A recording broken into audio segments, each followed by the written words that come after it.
There are moments we witness but rarely understand until much later. Moments that seem quiet at first but echo for generations.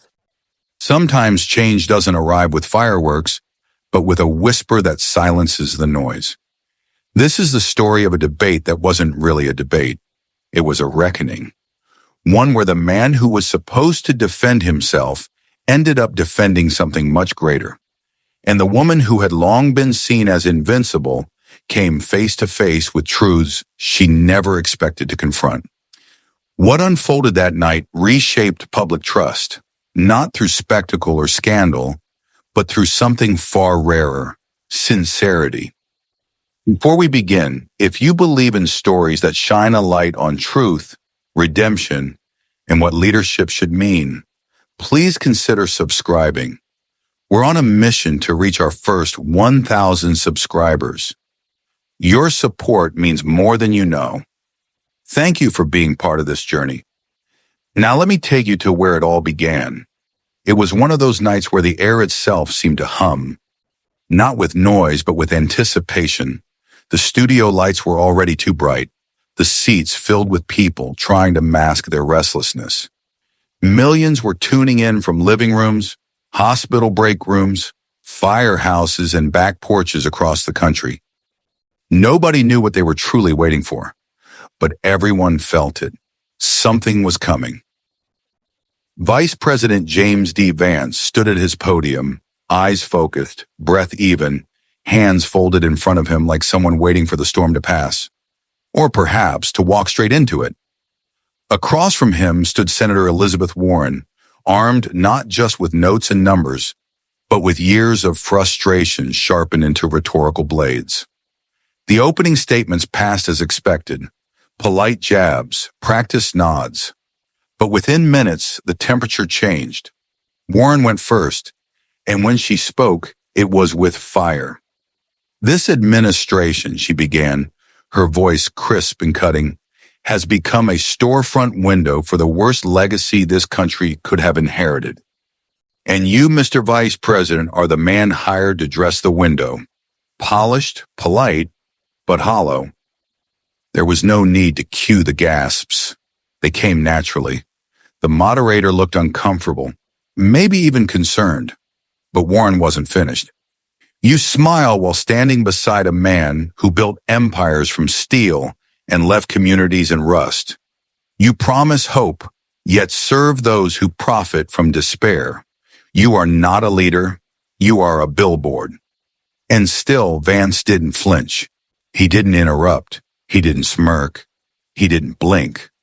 People watching from home leaned forward, not because of what was being said, but because of what wasn't. What was he waiting for?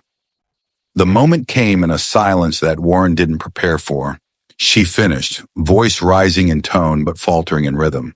The crowd grew still, as if the air had thickened. The moderator hesitated. Then JD Vance spoke. He didn't raise his voice. He didn't defend himself. He didn't talk about policies or counterattacks or statistics. He said something else entirely. I hear you, Senator, he began almost softly. And I understand your anger. I've seen anger like that. I grew up with it. I lived in it. But I also know it usually hides something. The room froze. Vance leaned forward, his words deliberate, precise. And while you claim to speak for the unheard, some of us have actually listened. What followed didn't feel rehearsed. It didn't sound like strategy. It felt like someone opening a wound that had been festering for too long. I want to ask you something, he said, addressing Warren directly. Do you remember the property on 84 Dunham Street? A small house, 3 bedrooms, cracked porch, used to belong to a retired Navy mechanic named Joel Myers? A name that meant nothing to most people watching, except to the man in the second row who lowered his head, and to Elizabeth Warren, whose eyes twitched almost imperceptibly. Vance continued, still calm. That home was foreclosed after a predatory loan dispute. Within 2 months, it was purchased by a holding company called Revicor, registered in Delaware, but funded by a trust with names linked to your campaign's finance chair. A hush spread. Not a dramatic gasp. This wasn't reality TV. It was worse. It was real. The man died 3 months later, Vance said, in his car, outside a shelter he couldn't get into because his ID listed an address that no longer existed. He didn't accuse. He stated. He didn't need volume. He had weight. Warren opened her mouth, closed it, then said, That situation is more complicated than you're making it. Vance nodded. You're right. It is complicated because when people profit from pain, they always wrap it in paperwork. Then he pulled out a letter. Not a folder, not a press kit. A letter. Written by the daughter of a man who lost everything, he said. It doesn't ask for vengeance. It asks for someone to care. The moderator tried to move on, tried to regain footing, but the stage no longer belonged to them. JD Vance was no longer answering questions. He was asking all of us one.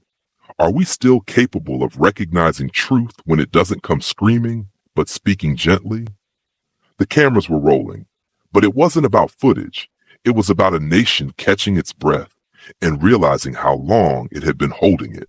Before the cameras, before the applause or the tears, there were the letters, stacks of them, some handwritten in faded ink, others typed with shaking hands, the formatting uneven, the grammar imperfect, but the message unmistakably clear. They told of evictions, of shelters, of the slow erosion of faith and promises made beneath campaign banners. And in almost all of them, one name repeated over and over, not as a hero, not as a villain, but as someone who simply vanished. Warren. Yet none of these letters were read aloud. Not in press conferences, not in town halls. They sat silently in drawers and inboxes, buried beneath bureaucracy, and we'll look into it replies. Until now. The morning after the debate, as the sun painted the Capitol in pale gold, JD Vance sat alone in a temporary conference room, his sleeves rolled to the elbow, unshaven, eyes rimmed with exhaustion. Not from the battle, but from what followed. A deluge. Letters, videos, stories, not attacks. Testimonies. Aides filtered in one by one, placing stacks on the table before him. No sorting, no censorship, just truth, raw and often ugly. He read every one. A nurse from Newark wrote about her father losing the home he built with his own hands, watching helplessly as it was bought and flipped by a firm connected to Warren's housing grant partners. A widow in Tallahassee described her front door being ripped off its hinges during repossession, her 2 sons watching from behind the kitchen counter. A veteran from Boise simply wrote, "She smiled, she promised, then she left." JD folded the letter carefully. That last line stuck with him. Promised, then left. He remembered being 13, his mother crying in the kitchen over a letter from a court.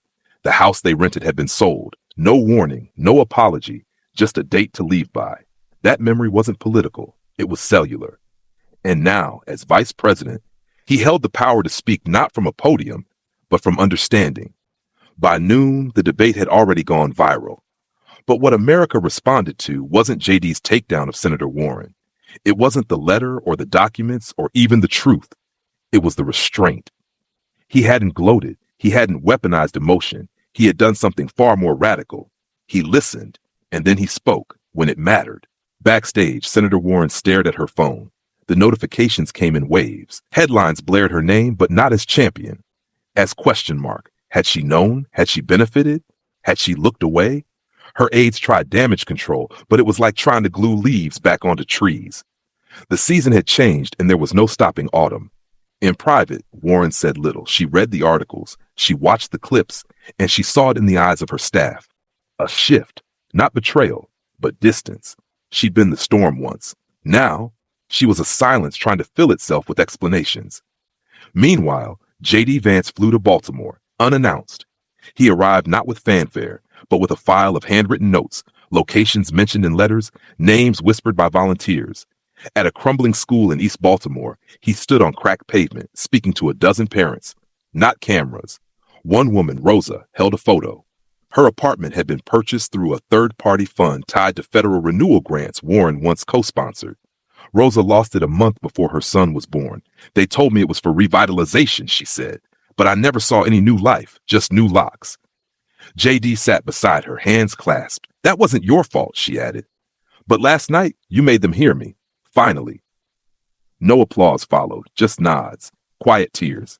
JD didn't offer solutions yet. He offered presence. That night, he returned to D.C. and spoke to no reporters. Instead, he wrote, not statements, not press releases, letters, one by one, to Joel Myers' daughter, to Rosa, to the boy who wrote, I miss my room. He answered each with the gravity of someone who knew what it meant to be forgotten. And in the stillness of the Capitol, something stirred. Not headlines, not policies, something deeper. Memory.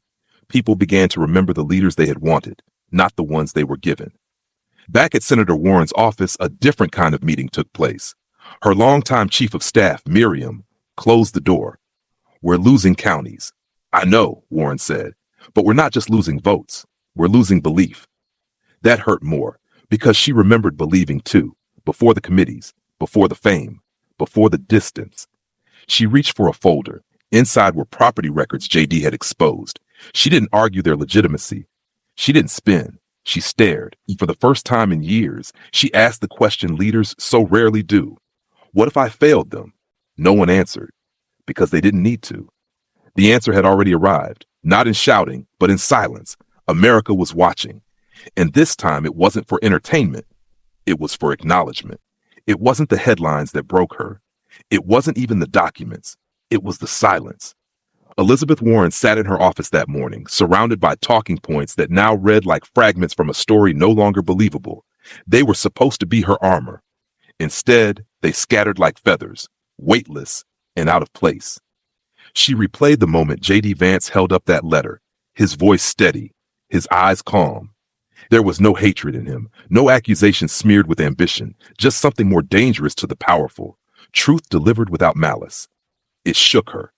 She had built her public life on advocacy, on righteous fury, on being the voice others wouldn't raise. But somewhere between the microphones and committee meetings, that voice had shifted, grown louder, yes, but less clear, and now that shift had consequences. Elsewhere, JD Vance was walking the streets of a Pennsylvania town whose name most reporters didn't remember. He didn't go there to campaign. He went because someone named Harold Richardson had written him 3 lines. My wife and I were promised relief. The grant came, then our house was gone. Please don't forget us. That's all it took. When JD arrived, Harold greeted him on the edge of an empty lot. There were still bricks buried in the soil, remnants of the home where they'd raised 2 daughters. Harold didn't want answers. He just wanted to be heard. JD listened. No security detail, no fanfare, just 2 men, weathered by time, bound by the same quiet question. Why were promises so easy to make and so hard to keep? Back in D.C., Warren held a private meeting with senior staff. We're preparing for a counter-narrative, someone offered. She shook her head slowly. No, we're preparing for the truth. The room went still. She picked up a folder, a copy of the original housing reform package she had once championed. There in bold were clauses she'd fought for. And beside them, handwritten annotations in the margins, her own, contemplating how to make them more palatable to donors. That was years ago. She'd forgotten she'd even written them, until now. Start pulling every record we can find connected to housing redevelopment partnerships, she instructed. Her staff looked stunned. We'll release them publicly, every single one, before someone else does. And just like that, a wall cracked. Not because someone struck it, because someone finally admitted it was there. That same day, JD Vance gave a brief statement on the Capitol steps. No teleprompter, just his voice. I didn't expose anything that wasn't already in the open. It's just been buried so long, we forgot it was ours to unearth.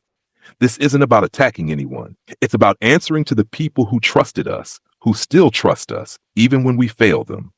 A young journalist asked, "Do you believe Senator Warren is corrupt?" JD paused, not for effect, but because the question was too small for the truth. I believe she forgot what it feels like to be powerless.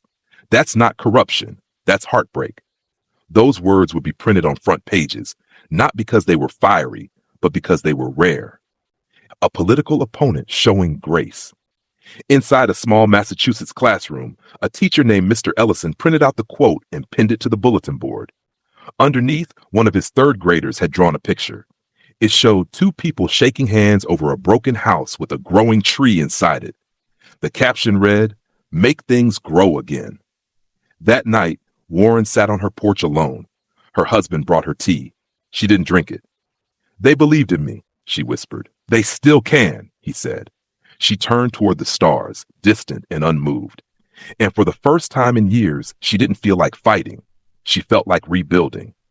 In the days that followed, the country remained unsettled, but something had shifted. The divide wasn't healing, but it had stopped bleeding. People began writing again, not just to JD, but to city councils, to mayors, to representatives who had never known their names. The questions weren't about parties. They were about pain. Where were you when we needed help? Do you still remember us? And underneath every question, a new expectation emerged. Speak less, do more. Episode 3 ends not with a victory, but with a beginning, a quiet reckoning. The next chapter in this story didn't begin with fireworks or a press conference. It began with a folder, just another beige folder in a Capitol Hill office, but one that trembled slightly in Elizabeth Warren's hands.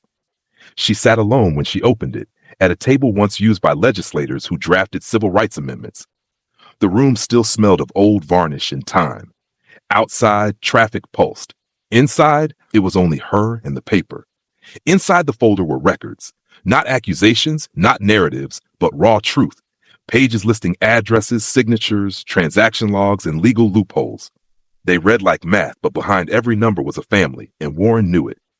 Her aide had placed a sticky note on the cover. It read, "Requested docs read 2014 redevelopment program. No judgment, no commentary." But as she turned the pages, Elizabeth Warren saw her own handwriting in the margins, approvals, annotations, requests for summaries. She wasn't merely aware of the program. She had shaped it. For a long time, the files blurred before her eyes. Not from exhaustion, from memory. She remembered the town halls where people cheered her name, the handwritten thank you cards from constituents, the ribbon-cutting ceremonies, and now here in her hands were the consequences, quiet and sharp. She whispered to herself, "What have I done?" Across town, JD Vance sat in a modest diner, drinking burnt coffee from a chipped mug. Around him, small-town locals chatted in hushed tones. No cameras referred it that way. He carried his own folder, but this one was different. Letters from voters. Not questions, not suggestions, confessions. A farmer from Iowa wrote about losing his land due to a rezoning initiative that had passed quietly during Warren's tenure. A teacher from New Hampshire described the heartbreak of watching her students vanish from class after their families were displaced. One letter simply read, "You remembered us." She didn't. JD didn't smile reading it. He didn't feel victorious. He felt the weight. Because for every story Warren overlooked, he now held the responsibility to carry it forward, not as a weapon, but as a legacy. That day, he flew to Ohio. There, he visited a retired steelworker named Thomas Griggs. Thomas had been featured briefly in one of the viral clips. He'd whispered on national TV, "She promised us help." His home now stood on cinder blocks, the roof held together with tarp and hope. JD arrived unannounced, flanked by no one. He knocked gently. Griggs opened the door slowly. "I wasn't sure you'd really come back," he said. "I said I would," JD replied, "and I meant it." They sat on the porch together as dusk painted the sky. "You know," Thomas said, "when she came here years ago, she walked these streets, shook hands with every worker, and told us we'd be first in line for assistance. But the only thing that came were notices." JD nodded. "Do you want to be part of a task force?" he asked. Griggs blinked. "Me? Yeah, you. The guy who watched it all happen. That kind of truth is more valuable than any think tank." Griggs didn't answer right away, but his eyes said more than words ever could. Back in Washington, Warren called a press meeting. It wasn't to defend herself. It was to disclose. She stepped to the podium carrying the same beige folder.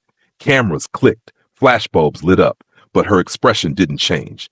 "I'm not here to deliver a statement," she began. "I'm here to surrender my illusions." The room stilled.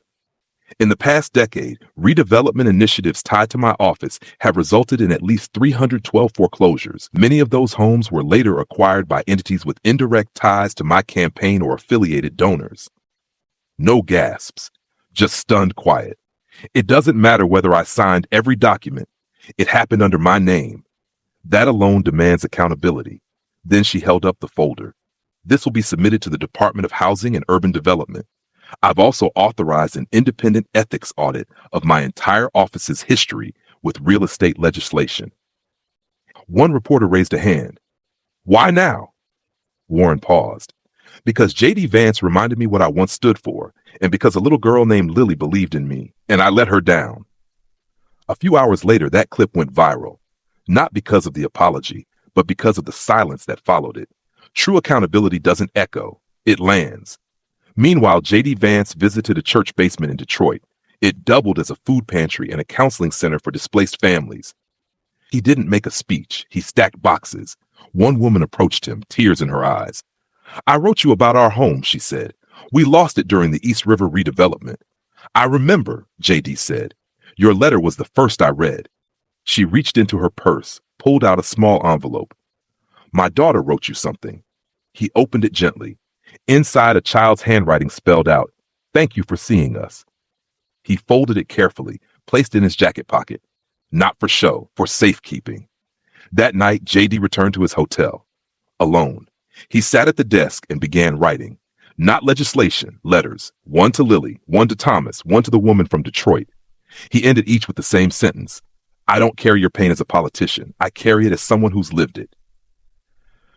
Meanwhile, Warren met with Miriam, her campaign's volunteer coordinator. Do you think it's too late? She asked. Miriam shook her head. Not if you mean it. And for the first time in years, Elizabeth Warren decided to walk into a meeting without a plan. She visited the communities her policies had impacted, not to campaign, but to listen. In New Haven, she stood in front of an abandoned building and said to the residents, I gave up fighting for you somewhere along the way. Help me start again. They didn't clap, but they listened. Sometimes that's how rebuilding starts. Not with blueprints, with truth. By the end of that week, America had watched something rare unfold. Two leaders, different parties, different paths, but both pulled by pain and purpose towards something uncommon. Responsibility. Paper promises way more than we think. Because behind every signature, there's a soul. And now both JD Vance and Elizabeth Warren were learning that the future doesn't need perfection. It needs redemption. The wind moved differently in the towns where hope had once been evicted. It rattled broken shutters. It whistled through vacant lots. It whispered across porches no one sat on anymore. But something new was riding on that wind now, voices. Small, steady, unexpected voices. In the weeks following the televised reckoning between JD Vance and Elizabeth Warren, something remarkable happened. Not in the halls of Congress, but on sidewalks, in school gyms, and inside the rusted hearts of forgotten towns. People began to speak, not with protest signs or chants, but with clarity, with stories, with the sound of wounds finally daring to name themselves. At a church in Macon, Georgia, a woman named Clarice told her story into a borrowed microphone. Her family had been pushed out of their home by a redevelopment program marketed with bright banners and warm smiles. They told us this was progress, she said, her voice trembling. But they didn't say we'd be erased from our own street. She wasn't asking for sympathy. She was asking to be recorded, and someone was listening. JD Vance had launched what his team simply called the Ledger Project, a national listening tour without speeches, slogans, or spotlights, just people and their truths. He showed up in church basements, VFW halls, barbershops, no entourage, just a yellow notepad and time. He asked one question everywhere he went. What was taken from you, and who promised to protect it? The answers varied. A corner store, a school, a sense of safety, a belief that someone in power still remembered their names. In Minneapolis, an out-of-work mechanic wept while describing the factory where he once worked, now turned into a luxury loft no one he knew could afford. In rural West Virginia, a mother passed JD a drawing her son made, a smiling house with boarded-up windows. Why is the house smiling? He asked gently.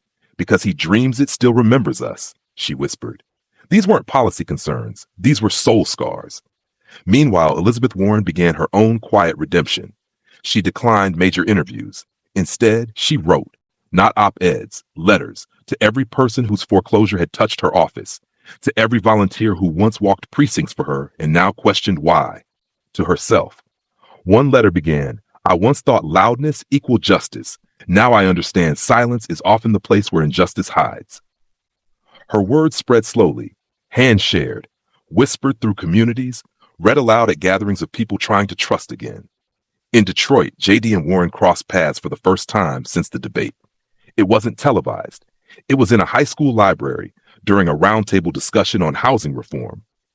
When JD entered, he saw her sitting beside a teacher who'd once lost her job after the neighborhood school closed. JD sat across from her. No handshake, just a nod, a recognition. 2 hours they listened, not to each other, but to those seated around them. When the meeting ended, Warren stood. "I owe you more than an apology," she said quietly. JD looked up, then helped fix it. No cameras caught their conversation afterward, but something shifted. The air again seemed to carry their silence like a promise. Back in Washington, journalists struggled to define what was happening. One headline read, "From clash to compassion, a new political language?" But this wasn't language, it was posture. It was two figures once divided by ideology, now bending toward the same wounded center of the country. In Kansas, a young girl named Ava began collecting voice recordings from people in her town. Her project was called The Wind Remembers. She mailed a flash drive to the vice president's office. JD listened to every single one, a veteran saying, "I don't want a parade. I want my brother's name remembered." A mother saying, "We don't need promises, just someone to show up." A boy saying, "Please tell them we still live here." JD wrote back, "I hear you. I will remember and I will return." That phrase became etched in chalk on sidewalks across the country. We still live here. It wasn't a slogan. It was a claim. On a snowy evening in Vermont, Warren read aloud from her past policy speeches to a small group of former constituents. Then she set them aside. "What would you say if I told you I no longer believe my old words are enough?" One man stood up. "I'd say welcome back. Now pick up a shovel." And she did. They began clearing snow together. The news didn't report it, but the town did. As episode 5 closes, we find a nation not healed, but healing. A country not shouting, but whispering stories into the wind, hoping someone is listening. And someone is. There is a cost to forgetting. Not just the emotional cost that weighs on those who are overlooked, but the structural damage it does to the soul of a nation. Forgotten people don't disappear. They wait. And sometimes they whisper into the silence so long that the silence starts to echo back their names. The 6th chapter of this unfolding story begins not in a place of power, but in the shade of a broken clock tower in Scranton, Pennsylvania. It had been stuck at 512 for years, its hands unmoving, frozen in time like the promises made to the city below it. On that morning, JD Vance stood beneath that tower, surrounded by residents who didn't need reminders of what they'd lost. They lived it every day. "We don't want pity," said an older man named Felix. "We want you to remember that we were never just talking points." JD didn't respond immediately. He looked up at the broken clock. "Then let's fix it," he said. They did, not with ceremony, with tools, with bare hands, with silence and shared sweat. By the end of the day, the hands of the clock moved again. Back in Washington, Senator Warren faced a different kind of reckoning. Internal party leaders questioned her judgment. Colleagues she once mentored began to speak cautiously. The shift wasn't loud, but it was unmistakable. "This isn't just about housing policies anymore," one aide warned. "It's about trust." Warren knew that, so she didn't defend herself. She proposed something few expected, a bipartisan audit of federal redevelopment programs stretching back 25 years, and she asked JD Vance to co-lead it. His answer came quickly. "I'll do it, but not for you. For them." That line made headlines, but the truth was Warren didn't take it as a slight. She took it as a signal. She was being called back to humility. Together, they launched what became known as the restoration hearings. Unlike traditional hearings, they didn't take place in D.C. They took place where the damage had landed. In a former high school gym in Dayton, in a gutted post office in Baton Rouge, in a converted laundromat in Fresno. Everywhere they went, people showed up, not to protest, but to testify. A grandmother who lost her home to a foreclosure grant gone wrong. A teacher whose school was replaced by a tech park that never opened. A boy who stood up trembling and said, "My dad says we used to matter. I want that back." Warren cried quietly at that one. JD wrote the boy's name in his notebook, big block letters, Jeremiah. Each testimony was recorded, each one transcribed. JD refused to let staffers sanitize the language. "Let it sting," he said. "That's how we know it's working." Meanwhile, at home, something unexpected happened. JD's approval ratings rose. But more importantly, so did public trust.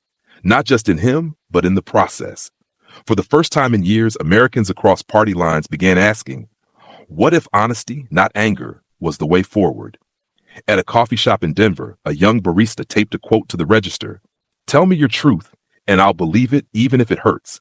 She'd seen it in an interview JD had done the week before. Warren, meanwhile, returned to Boston, not for a speech, but to sit down with families from her earliest campaigns. She began each meeting the same way. What did I forget? They told her. Every word. One woman named Rochelle, a former campaign volunteer, handed her a photograph of a now demolished housing unit. You stood right there, she said. You told my mother this program would save us. Warren stared at the image, then handed Rochelle her direct number. I can't undo it, but I can start making calls that matter, starting with yours. Word spread, slowly, quietly. People began to call the offices of both Vance and Warren, not to complain, but to confess. I didn't believe in any of you before. Now I'm not sure what to believe, but I'm willing to try again. In a middle school classroom in Des Moines, a teacher asked her students to write letters to their future selves. One girl wrote, Dear me, remember that silence is not always peace. Sometimes it's just pain with the volume turned down. Don't forget to be loud when it matters, and kind when it doesn't. She addressed it to herself, but her teacher sent a copy to JD Vance. He read it on the Senate floor during a late-night session. No audience.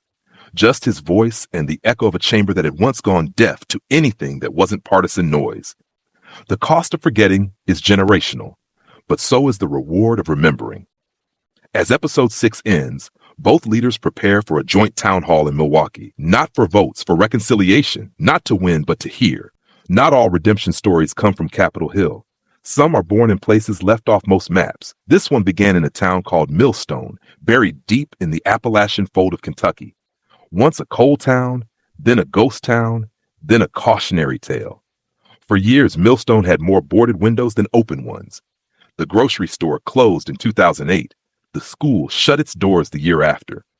The final factory, one that made rubber tubing, flickered out under a redevelopment contract that never delivered.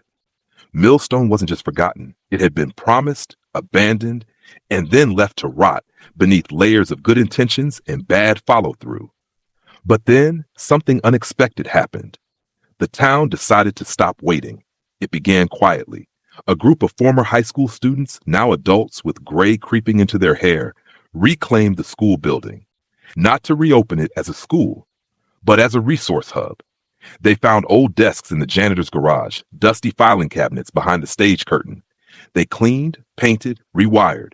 There was no funding, no grants, just memory and resolve. Word spread. Someone started planting vegetables in the field behind the gym. A teacher named Miss Albright drove back from Tennessee to teach free night classes on basic finance and GED prep. A preacher loaned his church van to transport seniors to clinics in the next county. The people of Millstone began rebuilding themselves. They didn't ask permission. They didn't wait for a ribbon cutting. They used what they had. When JD Vance heard about it, buried in a handwritten letter mailed to his office by a 12-year-old boy named Robbie, he canceled a policy roundtable and got on the road. His staff didn't even know where Millstone was. JD drove himself. When he arrived, Robbie and his grandfather were waiting at the edge of town. Their sign read, Welcome back to Millstone. JD shook their hands, looked around, and didn't speak for a full minute. The town didn't look like a comeback story, but it felt like one. He stayed 2 days. He helped paint shutters. He stocked shelves at the co-op. He sat in on a lesson Miss Albright gave about compound interest. He asked, Why didn't you reach out sooner? Robbie's grandfather answered, We did. We just stopped expecting anyone to answer. JD didn't promise funding. He promised attention. He wrote down every story he heard. And when he left, he said something that caught in the air like a flag. You didn't rebuild because someone told you to. You rebuilt because you remembered what this town meant before they forgot you. Back in D.C., he made an unprecedented move. He offered Millstone as the model for a new federal-local hybrid initiative, one that didn't lead with money, but with listening. He called it Project Hearth. Because this isn't about infrastructure, he said. It's about people remembering they're still allowed to belong. The president signed off on the pilot. Elizabeth Warren, still working quietly in redemption, requested to visit Millstone herself. JD warned her, they don't want a politician, they want a witness. She nodded and went. Her arrival was quiet. She walked through the old school turned community center. She met Robbie. She sat in a circle of elders who showed her a wall covered in photographs. People who used to live here. People we're trying to bring back. They didn't yell at her. They didn't demand apologies. They showed her what it meant to stay after the spotlight left. Warren choked up when she spoke. I thought I was fighting for communities like this, and somewhere I started fighting for numbers instead. An older woman, Mrs. Granger, handed her a plate of peach cobbler. Eat, then help, she said. That's how we do it here. The media didn't pick up much from Millstone. The story was too quiet, but across the country, towns began following suit, not waiting for grants, not waiting for press, just starting. Empty lots became gardens. Former schools reopened as clinics, churches partnered with mosques, mosques with temples, neighbors with strangers. One slogan began appearing, scribbled on walls, shirts, signs, build it anyway. It wasn't political, it was personal. JD returned to Millstone 3 more times in that year alone. Warren returned twice. They never spoke about parties, they spoke about pathways.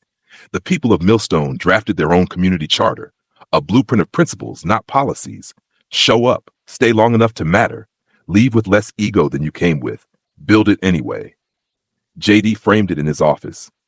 At a national summit, he presented it not as legislation, but as a love letter. Episode 7 ends with Robbie reading a poem he wrote at a school-wide assembly. This town is more than roads and roofs. It's us, the ones who stayed, the ones who left, the ones who wrote letters into silence until someone answered. And now we speak for ourselves, loud, soft, every way, because we are still here. Sometimes a moment begins with a whisper. Other times it begins with the scrape of a broom against a wooden floor. In the attic of an abandoned courthouse in Missouri, a city archivist named Helen uncovered a letter, folded twice, browned with time, and sealed with a rusted paperclip. She wasn't looking for it. She was cleaning before demolition. But the words inside changed everything. July 18, 2005, to whom it may concern, or who finally chooses to listen. What followed was a scrawled confession. A community leader, now deceased, detailing how housing program funds had been quietly redirected. Names were mentioned, dates, a map of corruption and neglect preserved in dust. Helen didn't go to the press. She went to JD Vance. When JD received the letter, he read it 3 times. Then he closed his office door and for the first time in weeks sat completely still. This is it, he whispered. A smoking gun. But more than that, a buried truth someone had tried to speak and never could. He called Elizabeth Warren. I'm sending you something, he said. It'll explain itself. When she read it, she didn't speak either, just nodded slowly to no one in particular. Then she made 2 calls, one to her general counsel, one to her former campaign chair. The fallout was immediate. An internal investigation was launched. Files reopened. A full probe was initiated into the 2005-2012 housing redevelopment contracts across multiple states. But something else happened too. People began writing their own letters. Not anonymous, not vague, clear, aching truths. They were mailed in shoeboxes, folded into books at public libraries, uploaded to JD's newly created portal called the Dust Files. One letter read, "My mother died believing her house had been stolen by fate. Now I know it was policy." Another, "We begged city council for help. They said their hands were tied. I just wanted someone to admit the knot had been self-made." A retired city planner in St. Louis sent blueprints with hand-marked notes. "We redrew the lines so we wouldn't have to redraw our conscience. I'm sorry." This wasn't about punishment anymore. It was about memory. Warren and Vance scheduled a joint appearance, not on television, but at the very courthouse where the letter was found. They spoke not from the steps, but from folding chairs in the grass.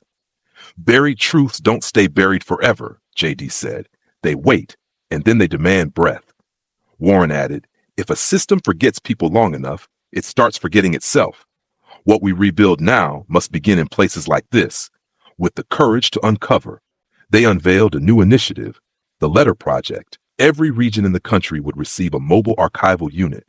Its mission to collect letters, testimonies, declarations, all handwritten, all preserved, not for lawsuits, for legacy. A traveling exhibit would follow, titled The Nation We Forgot. It would display not names of politicians, but names of towns, street signs that no longer existed, zoning laws that created modern red lines. School kids would visit, veterans would guide tours. It wasn't history as taught, it was history as admitted, and slowly something began to shift. In communities across the U.S., people gathered to write, on porches, in churches, at night beside gas stations that hadn't sold gas in years. They wrote what they remembered, what hurt, what had been buried. They called it truth writing. Some signed with names. Some signed simply, still here. JD kept every one. And one night, he opened the letter from Helen again, stared at the handwriting. He imagined the man who wrote it, what it cost him, and what it was still costing others. Then he whispered, not for the cameras, "We will not forget you." Because now the dust wasn't just being swept away, it was being read. Some truths do not rise through headlines or hearings. They move through quiet spaces, cracks in sidewalks where weeds still grow, footsteps down hallways lined with peeling paint, the backs of closets where eviction notices are still folded like paper regrets. Episode 9 begins not with a podium, but with silence. A silence felt across the country, inside small towns rediscovering their voice, and inside Washington, where momentum gathered not like a storm, but like a long-delayed sunrise. JD Vance stood alone on the floor of the Senate chamber just after midnight, holding one letter in his hand. It was short, 4 lines. My name is Calvin. I was 10 when they took our house. I'm 32 now. I still don't understand why, but I remember everything. JD read it aloud, voice cracking. Then he whispered, "Let the record show we failed Calvin." The next morning, the transcript ran in full. Not many senators commented. But across America, Calvin's words were posted in coffee shops, city buses, and school hallways. The cracks had been noticed. Back in Millstone, JD returned for a listening circle held in what used to be the cafeteria. He didn't speak first. An elderly woman named Lorna did. "My family came here during the coal rush. We were promised work, then health care, then schooling. One by one, each promise cracked, but we kept walking over them, pretending they weren't there." She paused, then said, "You know why Millstone is still standing? Because we planted truth in those cracks, and now it's growing." JD responded with a story. "When I was a boy," he said, "my grandma used to hide money in the floorboards. Not because she didn't trust banks, because she didn't trust the people who ran them. She said the cracks kept secrets better than people did." The room nodded. This wasn't metaphor, it was memory. As national attention circled back to forgotten towns, something radical began to happen. Truth commissions. Not tribunals, not criminal proceedings, but gatherings, organized by citizens, overseen by faith leaders, librarians, veterans, structured like confessionals, not courts. Warren participated in 3. JD, 7 in Fresno, a man named Darius read a list of people he knew personally who had been displaced. It took 13 minutes. "I carry them in every crack step I take," he said. "And now you carry them too." He handed the list to JD, who folded it and placed it in his pocket. In Chicago, a group of students transformed an abandoned rec center into an exhibit titled The Unspoken. Each room displayed what wasn't said when policies were passed. The family dinners missed, the buses rerouted, the prescriptions left unfilled. Warren toured it with no cameras. At the exit, she left a sticky note on the wall of reflection. "I see you. I didn't before, I do now." One child read that note and later wrote a letter. "I didn't think adults ever really meant it when they said sorry. Now I think maybe they can." Meanwhile, a bipartisan bill titled the People's Ledger moved through Congress. It didn't promise reparations. It promised records. Full transparency of every redevelopment contract, housing resettlement, and federal land deal tied to communities affected by foreclosure initiatives from 2000 to 2020. JD Vance co-sponsored it with Senator Warren. On the Senate floor, he said, "We cannot plant the future on soil we refuse to till. This is about light, not to shame, to grow." Warren added, "Policy has long written its name across people's homes without asking permission. This time, the people will write first." The bill passed, and then something remarkable happened. Thousands of families came forward with their own records, not in protest, in partnership. scanned deeds, old photographs, personal maps. Together, they formed what came to be known as the People's Atlas, a crowdsourced digital archive detailing not just losses, but the lineage of resilience, how people survived, rebuilt, and remembered. One entry read, "This was the porch where we sat after they took Grandma's house. We still gathered every Sunday, even when there was no roof." The atlas was viewed 30 million times in its first 2 months. In school districts across the country, teachers began assigning projects asking students, "What was carried in the cracks of your family's story?" A boy in Arizona wrote, "My uncle never got his house back, but he got something else. He got to tell his truth, and that fixed something inside him." In the middle of this, JD and Warren were invited to co-teach a lecture at a university titled simply Memory. They stood side by side. No prepared remarks. JD said, "You're taught to make arguments, but sometimes you just need to witness." Warren added, "I used to believe shame was the enemy, but apathy is more dangerous. It doesn't shout, it forgets." A student stood up at the end and asked, "Can a country heal if it never breaks cleanly?" Warren answered first, "It can, but it must dig into the seams." JD followed, "And let what's inside be seen." Episode 9 ends with something so simple it might be missed. A small brick home in New Orleans, boarded for 15 years, opens its front door again. Not because of federal intervention, because the great-granddaughter of the woman who once owned it used the People's Atlas to trace the deed, raise funds, and reclaim the space.